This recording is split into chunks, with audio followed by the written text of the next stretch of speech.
उत्तर प्रदेश के मुख्यमंत्री योगी आदित्यनाथ ने कहा है कि कोलकाता हाईकोर्ट ने ओबीसी आरक्षण नहीं बल्कि मुस्लिम आरक्षण को लेकर जो अपना फैसला दिया है वे स्वागत योग्य है। भारत का संविधान धर्म के आधार पर आरक्षण की अनुमति नहीं देता।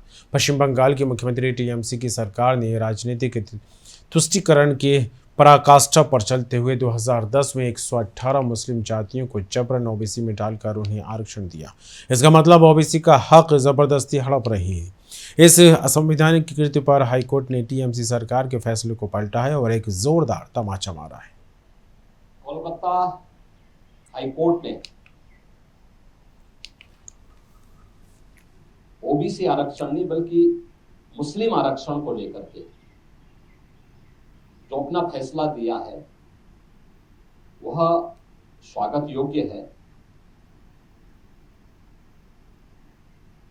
भारत का संविधान धर्म के आधार पर आरक्षण की अनुमति नहीं देता। वेस्ट बंगाल की मुख्यमंत्री टीएमसी की सरकार ने राजनीतिक तुष्टीकरण की पराकाष्ठा पर चलते हुए सन 2010 में 118 मुस्लिम जातियों को जबरन ओबीसी में घुसेड़ करके उन्हें यह आरक्षण दिया था। यानी 118 ये जातियां, इसका मतलब ओबीसी का हक जबरदस्ती हड़प रही थी। और इसी असंवैधानिक कृत्य पर माननीय उच्च न्यायालय कोलकाता ने टीएमसी गवर्नमेंट के फैसले को पलटा है और एक जोरदार तमाचा मारा है। यह कार्य असंवैधानिक था और इसको अनुमति नहीं दी जा सकती है। स्वाभाविक रूप से बाबा साहब भीमराव अंबेडकर ने भी देश के संविधान सभा में इस बात को कहा था, बार बार कहा था। आरक्षण भारत के अंदर अनुसूचित जाति जनजाति के लिए और मंडल कमीशन के बाद ओबीसी के सामाजिक और आर्थिक पिछड़ेपन को ध्यान में रखते हुए आरक्षण की व्यवस्था की गई थी।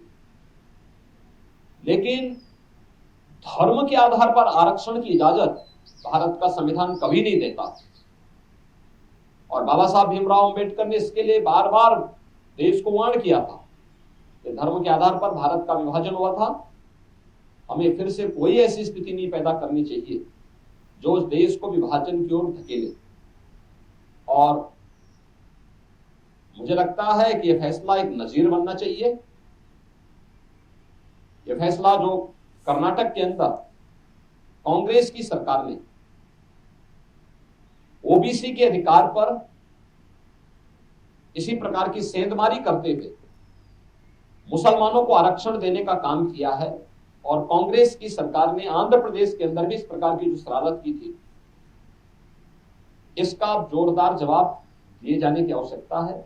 और मुझे लगता है कि किसी भी प्रकार के उस कार्य को जो असंवैधानिक हो, भारत के विभाजन की आधारशिला रखने वाला हो, भारत को कमजोर करने वाला हो, उसको कतई स्वीकार नहीं किया जाना चाहिए। देश की कीमत पर राजनीति की जो नीति चल रही है, खासतौर पर कांग्रेस और इंडी गठबंधन से जुड़े हुए दलों में जो होड़ लगी है, इस होड़ को पूरी तरह खारिज किया जाना चाहिए और इसको बेनकाब किया जाना चाहिए।